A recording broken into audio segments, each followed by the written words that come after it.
delighted to introduce Ed Adams, a colleague and a fellow board member, and the person who creates our website and all of our interactive technology that we were getting more and more comfortable with. We could just refer to him as our tech czar. That's probably the best way to describe it.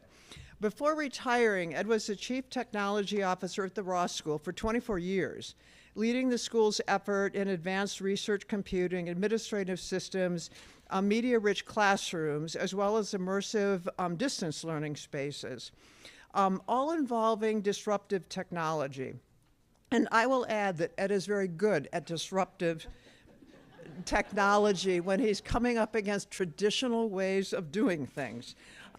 He's always looking for a better and a more efficient way of problem solving, and as a board, we really appreciate it. So today, he will begin to introduce you to some disruptive technology. If you haven't yet tried ChatGPT, you'll find this very interesting, and I encourage you all to try it because it actually is a lot of fun and really a time saver. Just a quick anecdote. I was putting together some research profiles of faculty members. I would not tell them I did this, but I entered in just a bunch of facts.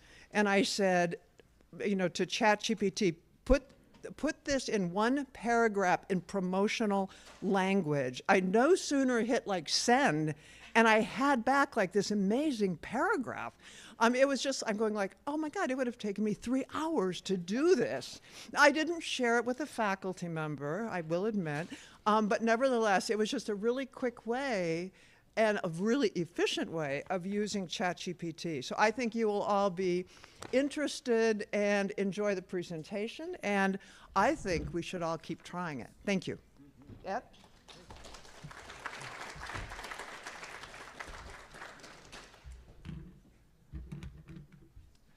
Thank you all. Colin? Has anybody tried ChatGPT? Oh. How many people have used ChatGPT, know about ChatGPT? Okay, about maybe half, maybe a third. Let's see.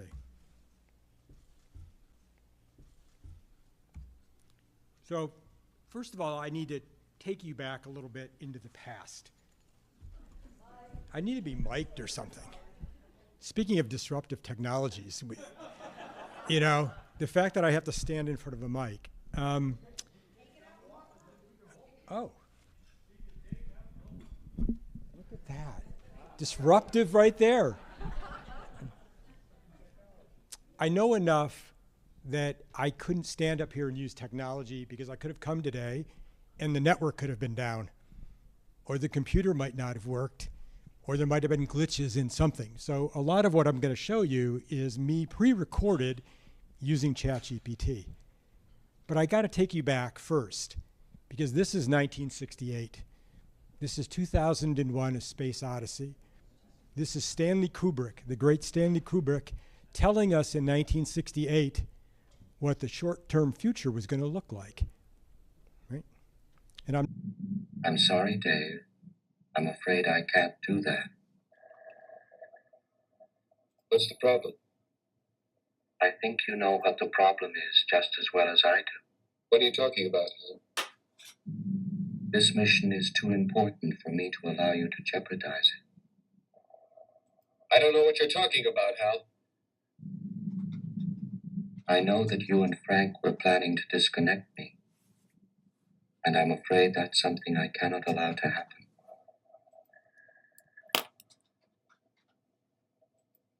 Where the hell did you get that idea, Hal? Dave, although you took very thorough precautions in the pod against my hearing you, I could see your lips move.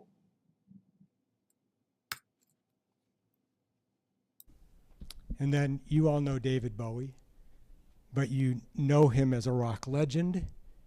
He's a Hall of Famer. You know him as Ziggy Stardust. You know him as the Starman. But you didn't know that he was a technology visionist. This is David Bowie in 1999. And to put it in context, in 1999, we're using DSL, we're using cable modems. Netscape is the browser. AOL is the thing. There's no Facebook.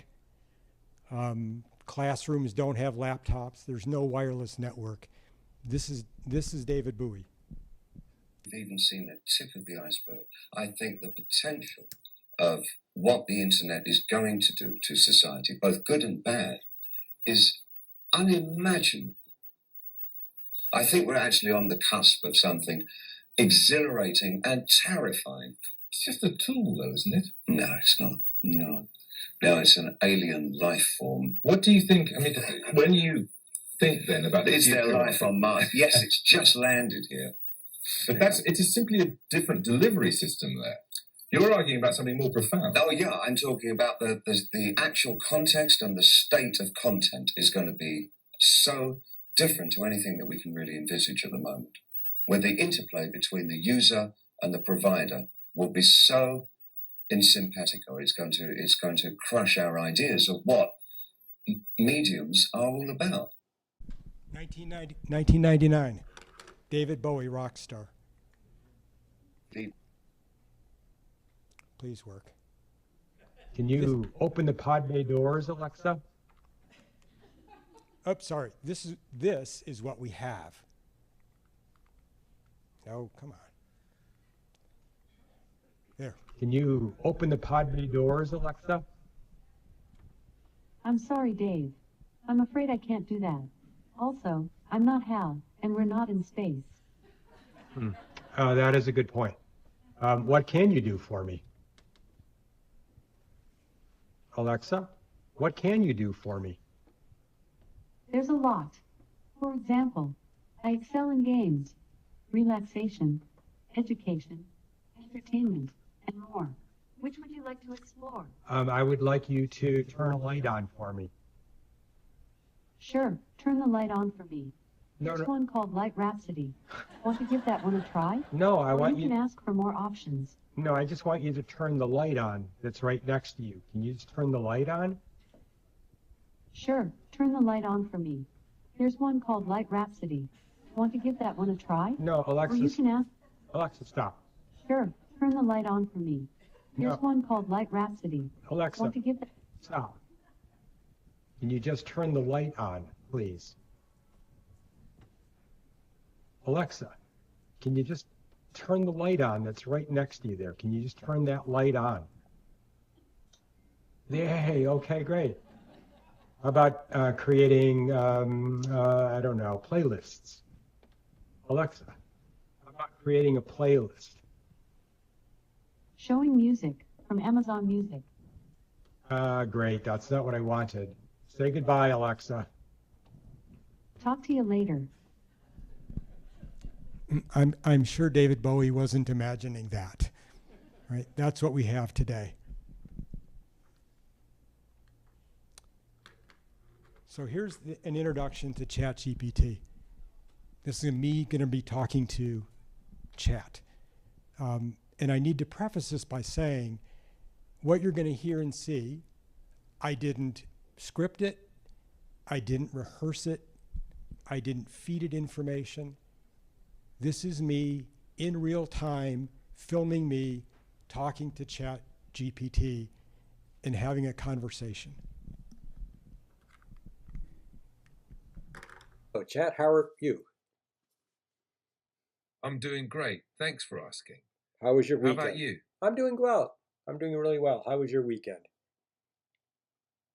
I'm glad to hear you're doing well. My weekend was nice and relaxing.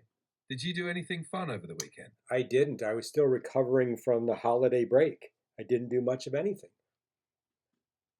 Sometimes a quiet weekend is just what you need to recharge. You can say Feeling all rested now? I feel great right now. I have a favor to ask. Sure. What's the favor? I've got this birthday coming up in a couple of weeks for a granddaughter, and I can buy her a standard birthday card, but it's never personalized. And so I'm wondering if we could work on a poem that I can put inside of like a traditional Hallmark birthday card that would be more personalized. That sounds like a lovely idea. We can definitely craft something special. Would you like to include any particular themes or details, like her favorite hobbies or interests? Well, she likes Pokemon. She likes horseback riding, and she's kind of a sports gal. Great. How about something like this? To Lucy, our bright and shining star, who loves Pokemon and rides horses far. With a sporty heart and a joyful cheer, we wish you happiness year after year. What do you think? Let me take a look at the text and I'll be right back. Sure, take your time.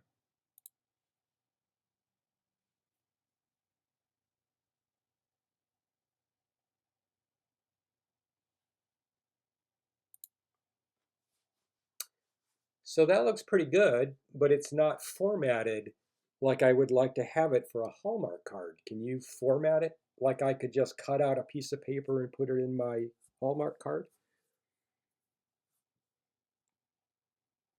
Absolutely. Here's a version you can use. To Lucy, our bright and shining star, who loves Pokemon and rides horses far. With a sporty heart and a joyful cheer, we wish you happiness year after year. Feel free to adjust it as needed.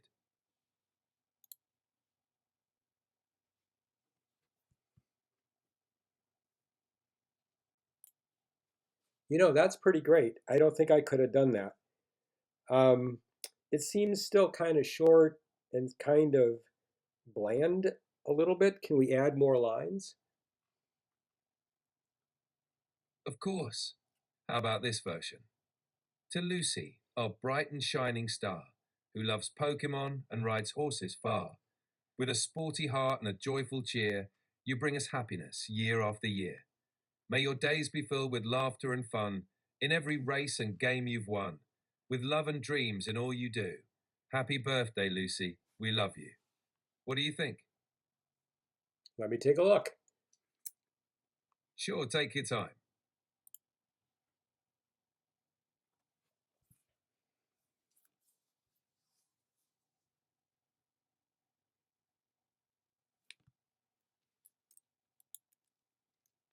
You know, that looks really terrific. So I'm going to put that for aside for just a sec. Um, you know, Lucy also loves the Beatles, or I've encouraged her to like the Beatles. And there's a Beatles song that's missing a final stanza, or I've heard that it's missing a final stanza. Do you happen to know what that song is? The Beatles' song Her Majesty is known for its abrupt ending, which gives it an unfinished feel.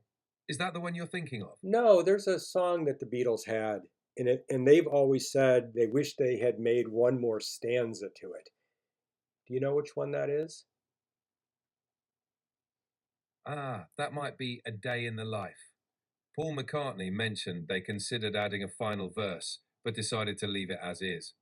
Is Yeah. that the one you're thinking about? Yeah, that's the one I'm thinking about. Can you take that poem that you just did and could you make that final verse of the Beatles tune for Lucy?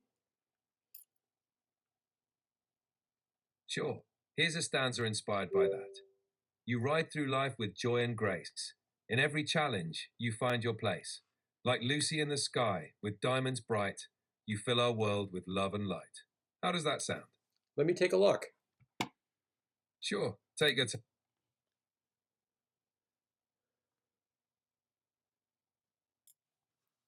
Um, Again, that's really, really nice. I'm going to probably go with that. But can I ask one more favor? Like just to show, what if we wanted to turn that poem into really a Shakespearean sonnet that might fit in the Hamlet style?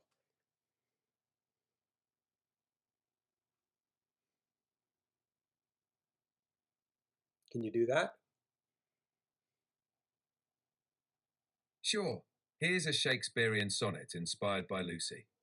To Lucy dear, whose light doth brightly shine, a beacon in our lives, so full of grace. With love for Pokemon and steeds divine, you gallop through this world at your own pace. A sporty heart with laughter in your stride, in every game you find your joy and thrill. Like Lucy in the sky, you brightly glide, a soul so free, a spirit never still. With every year your brightness grows anew. In every moment you bring warmth and cheer. Dear Lucy, happy birthday from all who adore you and hold you ever dear. How does that sound? It sounds great. Let me take a look. Sure, take your time.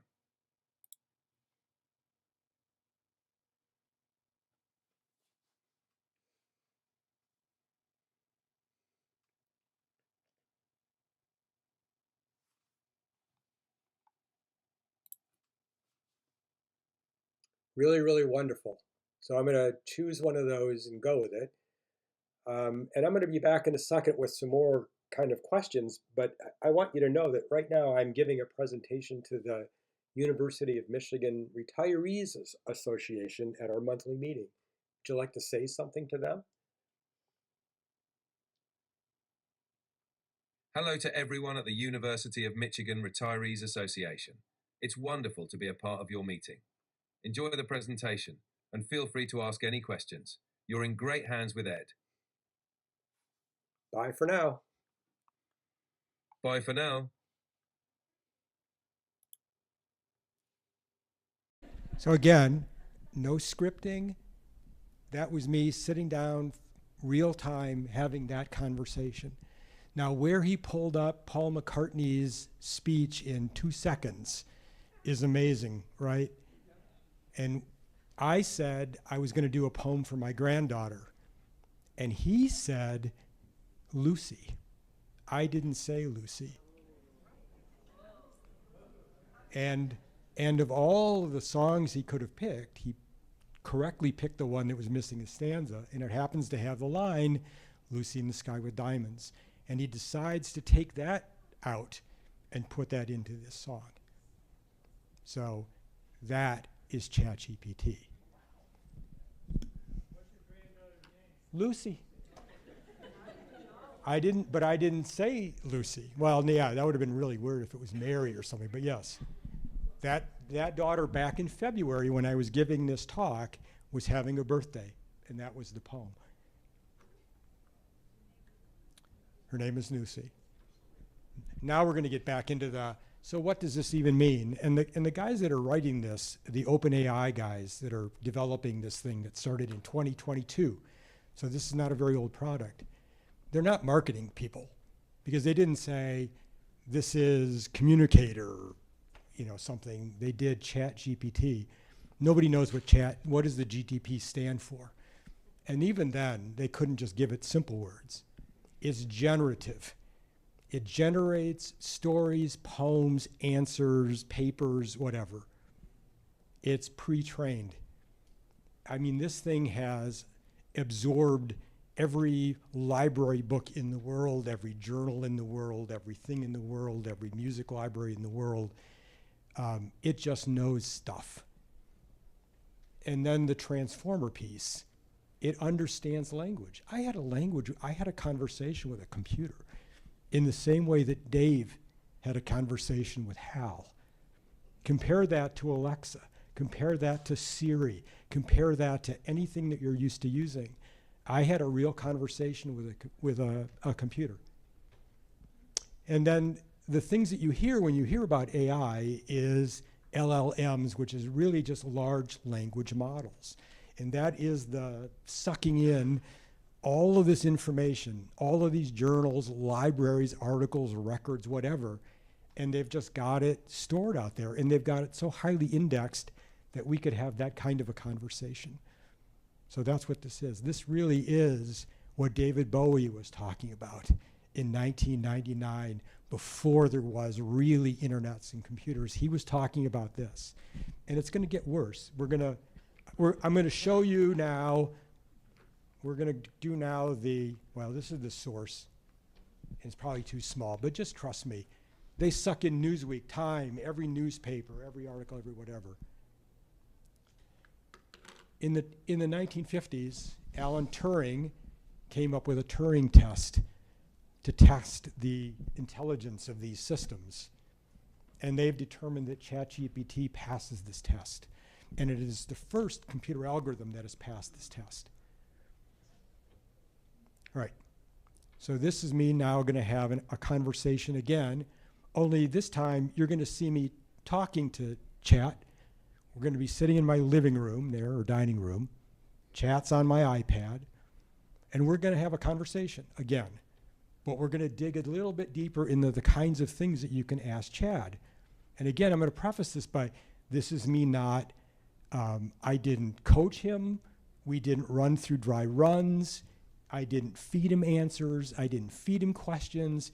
Everything that you're going to see here is me first time. The questions are me just sitting at this moment, thinking of the questions to ask and thinking of the next question to ask. And the responsiveness is what's key here.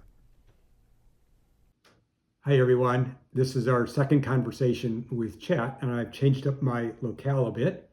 The first time was me speaking to a computer. This is me going to interact with ChatGPT right here in the comfort of our own living room, just to give you a sense of the variety of conversations that you can have. And this really is going to be a conversation. But first, I want to introduce ChatGPT. Hey, Chad, would you like to say a few words to the retirees?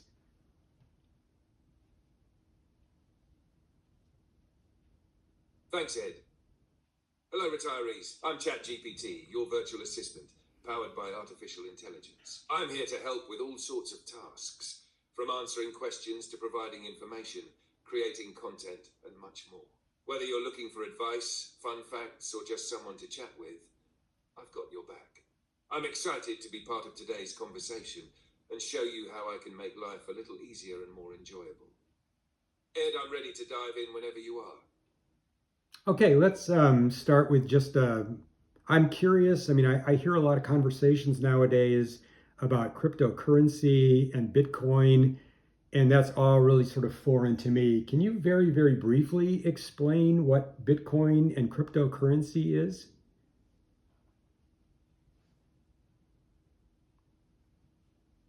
Absolutely, Ed. Cryptocurrency is a type of digital or virtual currency that uses encryption for security, making it hard to counterfeit or double spend. Bitcoin is the first and most well-known cryptocurrency. It works on a decentralized network called blockchain, which means it isn't controlled by any government or bank. People can use it to buy things online, invest, or transfer money securely. It's kind of like digital cash, but it can be a bit volatile, so you have to be careful with it. Excellent, excellent, excellent. Next one, I want to get into a little bit of physics, perhaps, a little science. As you know, Chad, I have a granddaughter, and she and I are really into marbles lately, playing the old-fashioned marbles game where you hit a marble with a marble and you collect them. And in the process of that, she's fascinated by the movement of the marbles. And so, how would I explain Newton's three laws briefly to my granddaughter?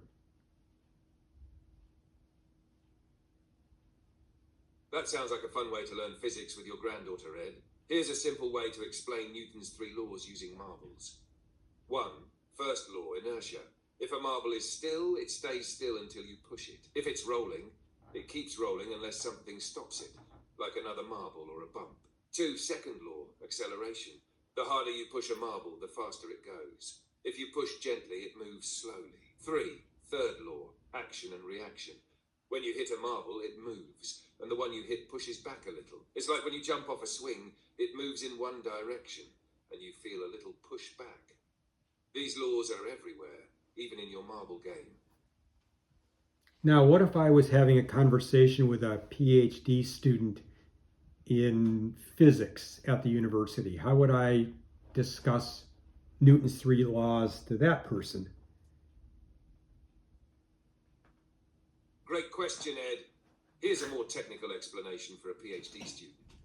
1. First law, law of inertia.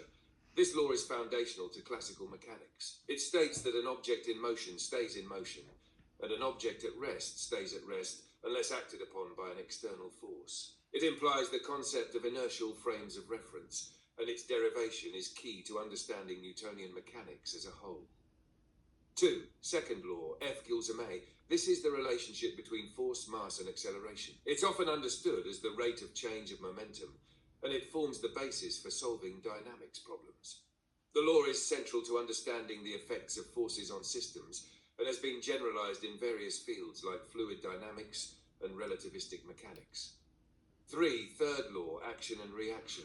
This law is fundamental to conservation principles. It states that forces come in equal and opposite pairs, and it underpins momentum conservation in isolated systems. In more modern contexts, such as field theory, this law can be extended to consider interactions between particles mediated by fields, like electromagnetic forces. These laws, while foundational, also have far-reaching implications in more advanced theories, like quantum mechanics and general relativity, where they require further modification or replacement.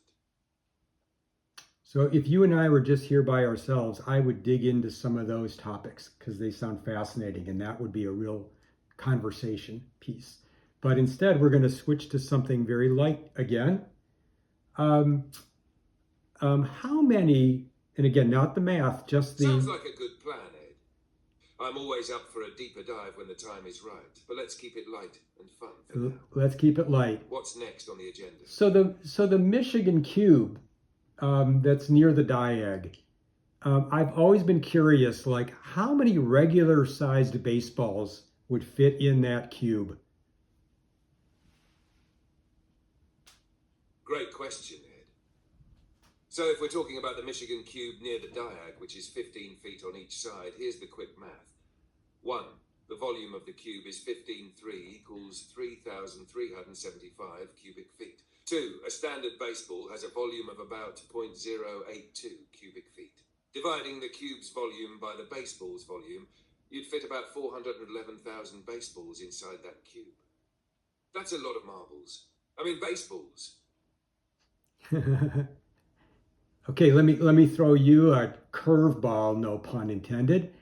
What if it was a hot dog? How many hot dogs would fit into the cube?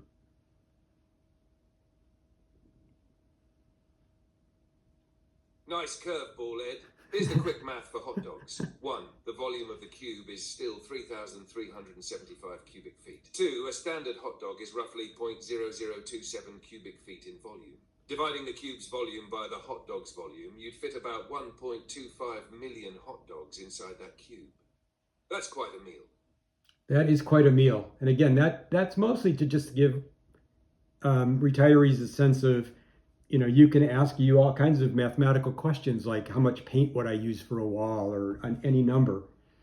Let's skip on to history for a sec, since we just had was it the 200th ride of Paul Revere?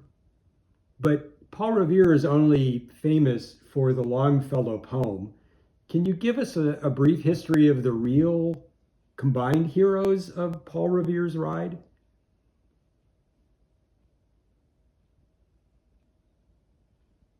Absolutely, Ed.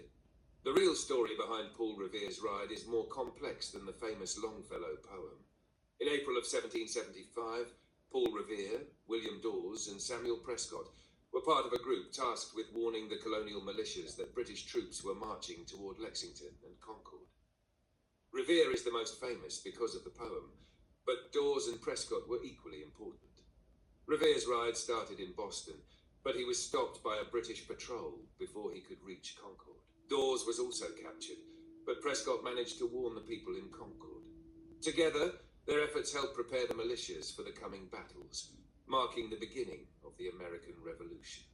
So, while Revere gets most of the credit, it was really a team effort, with Prescott playing a key role in the ride's success.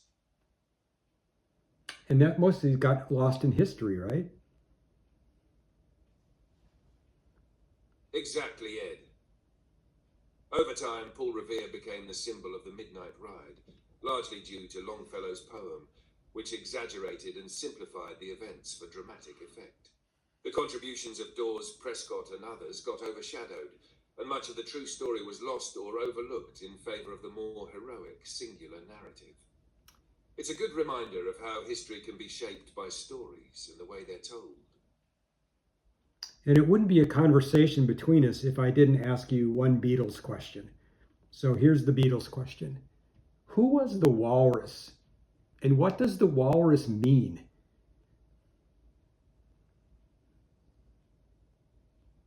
Ah, the classic Beatles question, Ed. I Am the Walrus from Magical Mystery Tour is a bit of a mystery itself. John Lennon, who wrote the song, famously said that he chose the walrus because it sounded good and was random. The song's surreal, nonsensical lyrics were inspired by the idea of nonsense in poetry and the absurdity of life. As for who is the walrus, in the song Lennon himself is the walrus, but he later said he didn't want to overanalyze it and it wasn't meant to have a deep, fixed meaning. It's more of a playful, chaotic metaphor. Some fans have speculated it might relate to the role of the leader in a surreal or whimsical way, or even as a satire of the media's attempt to assign meaning to everything the Beatles did. But in the end, the walrus is just a bit of John's quirky, playful nature in that song. Nice. Glad you liked it, Ed. Always a fun one to dive into. Let me know when you're ready for the next round of questions. So, thinking about What's on your mind, Ed? thinking about springtime coming up, what are some free or interesting events for Springtime, seniors? always an exciting time of year. Are you thinking about activities, events, or maybe something like gardening or outdoor? No, yeah. What Let are me some, know what you're envisioning. what are some free events for seniors in Ann Arbor that's coming up?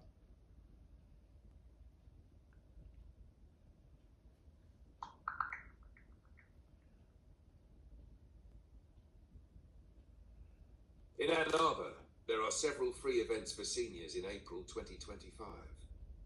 April 17th, the Ann Arbor Senior Center is hosting a lunch and learn session on all about neck pain from noon to 1 p.m.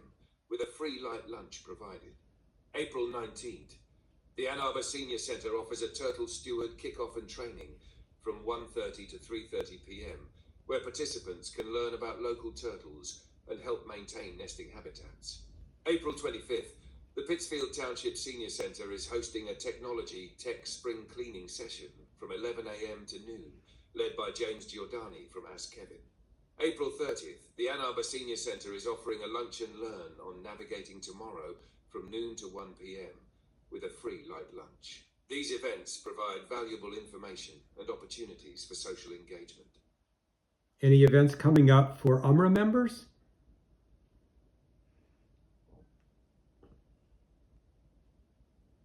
For UMRA members, here are a few upcoming events. UMRA Walks.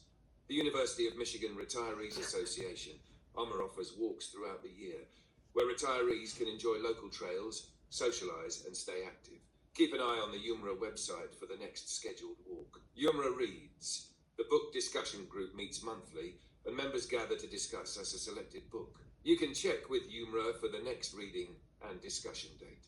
UMRA Travels. UMRA often organises travel opportunities for retirees. These can include day trips or longer excursions, focusing on cultural, historical, or natural experiences. You can inquire about upcoming trips through the UMRA website or their member newsletter.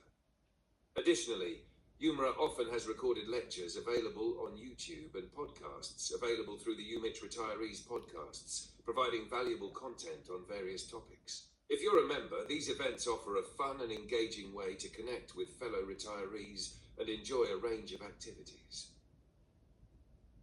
Thanks so much.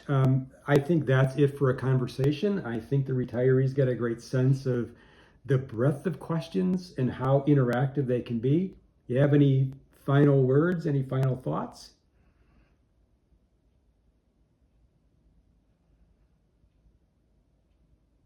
You're very welcome, Ed. I'm glad the retirees could get a sense of just how interactive and versatile ChatGPT can be. Whether it's for solving everyday problems, answering big questions, or just having a fun chat, there's always something to explore. My final thought, don't hesitate to ask about anything. No question is too small or too big. Stay curious, everyone. Stay curious, everyone. So again, I got to just keep saying this because this stuff blows me away too. I didn't pre-script that. I didn't pre-plan that. We just had a conversation. It knew about the Michigan Cube. I didn't tell it where it was. I just said Michigan Cube, and it knows the Michigan Cube. I didn't know the dimensions. It instantly knew the dimensions. Who knows the dimensions? We've been on this campus forever, and who knew how big it was? The other thing that's interesting as we're doing this is that we told a joke to each other. I said to him, I'm going to throw you a curveball, and it came back with, oh, that was quite a curveball, Ed. And then it got the thing wrong. It said, at the end of it, when he calculated, he said marbles. And then he catches himself and says, oh, not marbles, baseballs, right? Yeah, so, and if I were at home, I would have absolutely gone off on that tangent of whatever he was talking about with physics. I would have absolutely gone off on that and said, okay, now explain this to me, because I don't understand. So this is not scripted, but let me go off onto a tangent. I'm currently learning guitar. It's like I had a milestone birthday, and I thought, well, what crazy thing could I do? I'm going to learn a guitar. I have no musical background. I don't know what a note looks like. I don't know what a scale looks like. This thing is teaching me guitar. And I can go to my lesson. I have a bi-weekly lesson. And every time I do, I come home, my lovely wife Sue says, and I got all frazzled because he's talking about scales and notes and bars and chords. And I don't know what he's talking about. And so I come the day afterwards, after I have it settle in my brain. And he and I the other day had this conversation about scales.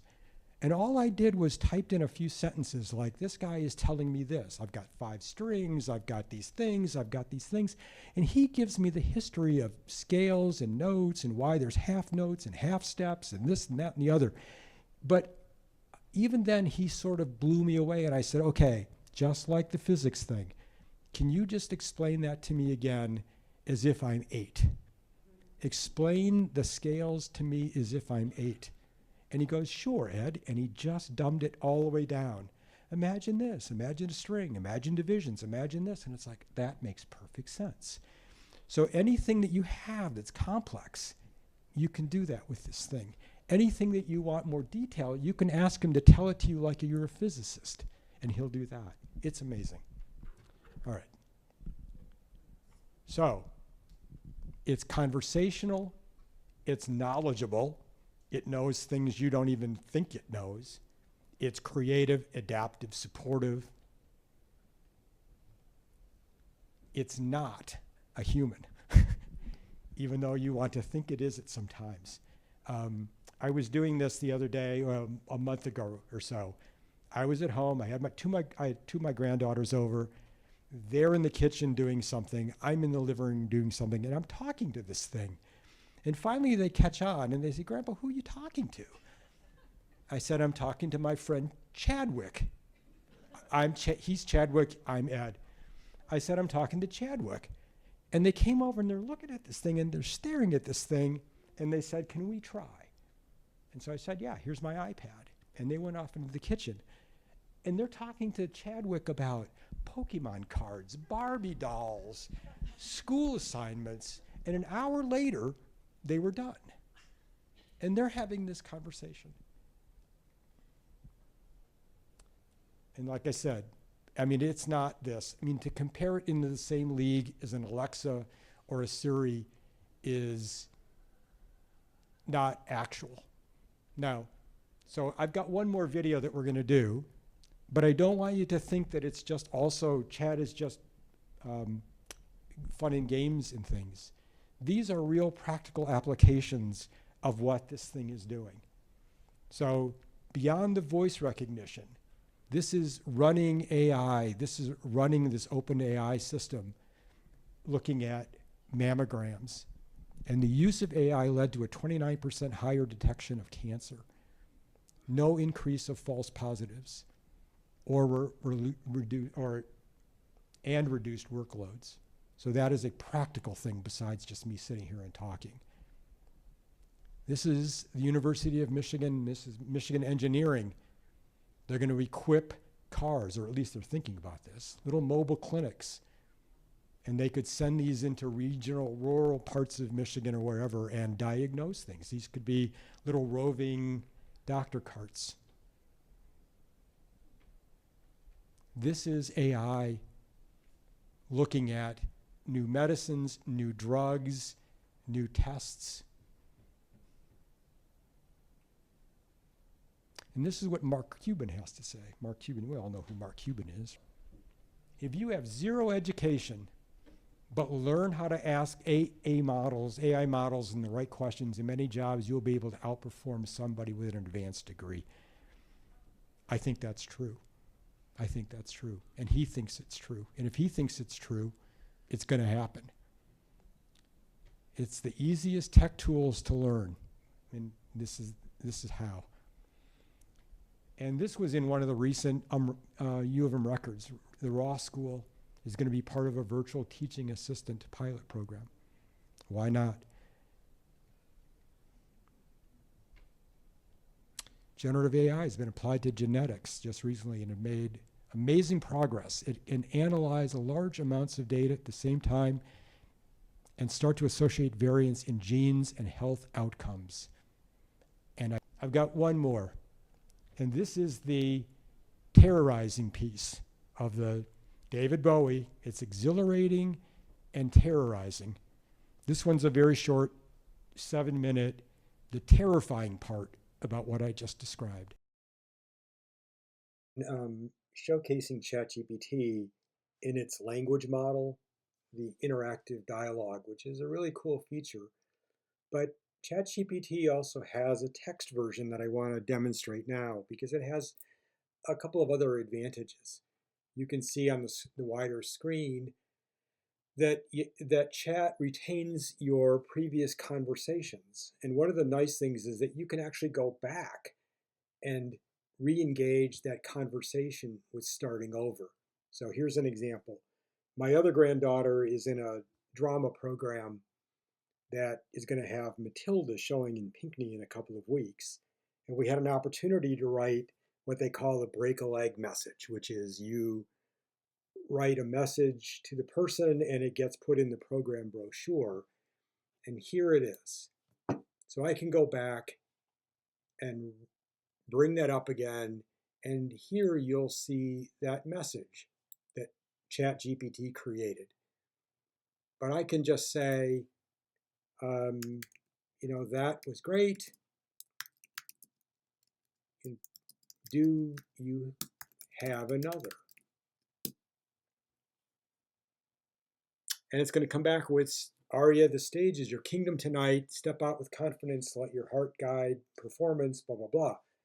So a beauty of ChatGPT is that you can be having these conversations, pause, go away, have a different conversation, come back to it, ask follow-up questions, and the dialogue continues.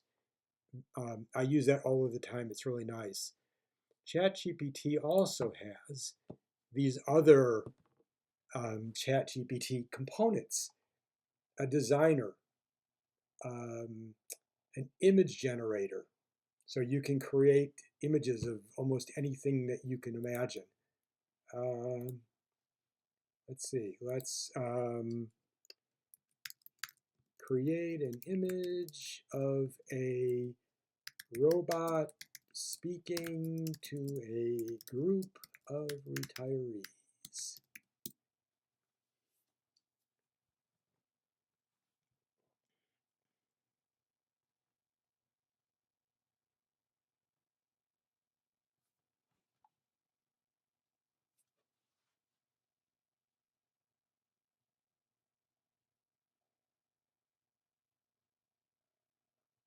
There you go. Very simplistic. But I think I'm going to steal that. I'm going to put that on the website somehow. You get the idea, though. I mean, this is the terrorizing part of this model of chat GPTs that are emerging that David Bowie warned us about.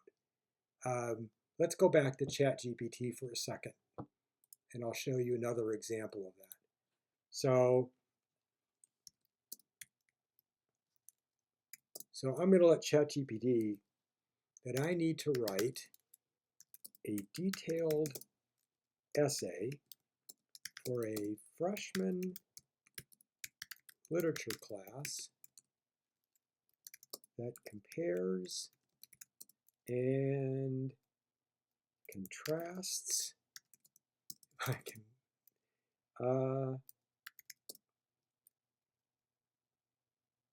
the two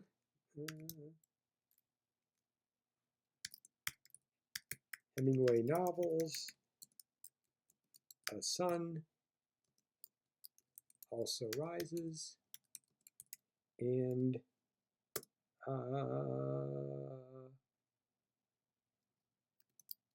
Farewell to Arms. How about that? Those two books.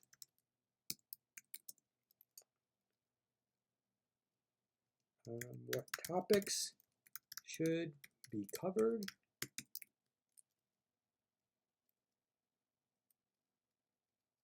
And can you write the essay based on, sorry for my writing, those topics? I need 2 pages of 8 by 11 paper. Go.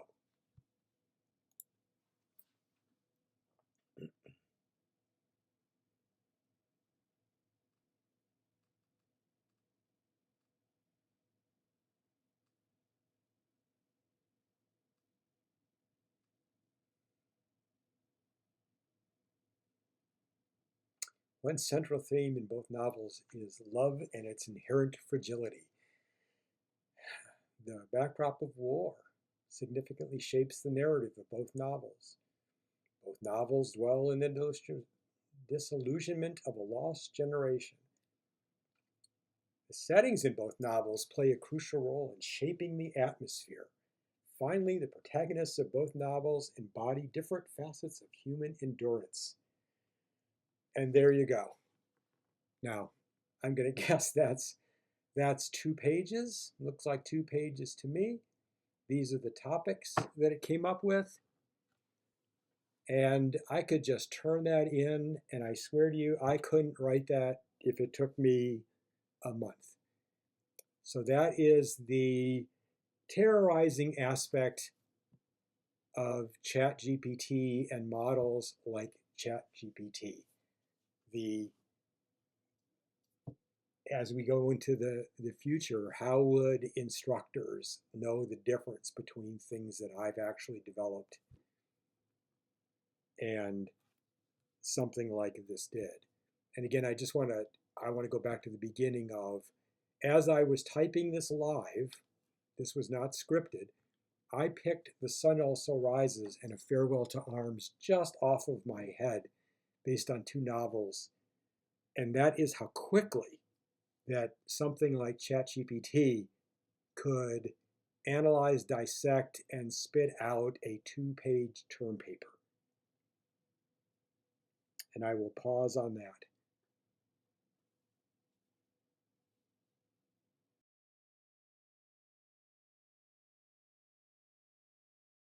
The downside of all of that. Oh, let me say too, I mean, you saw why I didn't want to do this live. You saw my horrible typing. Can you imagine me trying to do that live and typing like that? So the downside of all of this is these all require massive amounts of data centers that take massive amounts of energy, that take massive amounts of water to cool these things. And these are just the American data centers. There's 156 down there in Illinois, there's 172 in Ohio, there's 132 in Pennsylvania. This is what it looks like worldwide. These are a number of data centers. So when you use Google, when you use Amazon, when you use photos, you store your photos online, when you use Flickster, that's what this looks like. And most of them are centered in Virginia because there's this internet path back and forth. That's what one looks like. That's just one of these 172s. That's what an inside looks like. That's what the cooling system looks like. And I think somebody asked me, I think that and again, I don't know if this can't be by hour, but it's 5 million gallons of water to cool these things, one data center. And then there's the energy use. A Google search is 0.3, and using ChatGPT is 2.9. So it's massive to use these. Thank you all so much.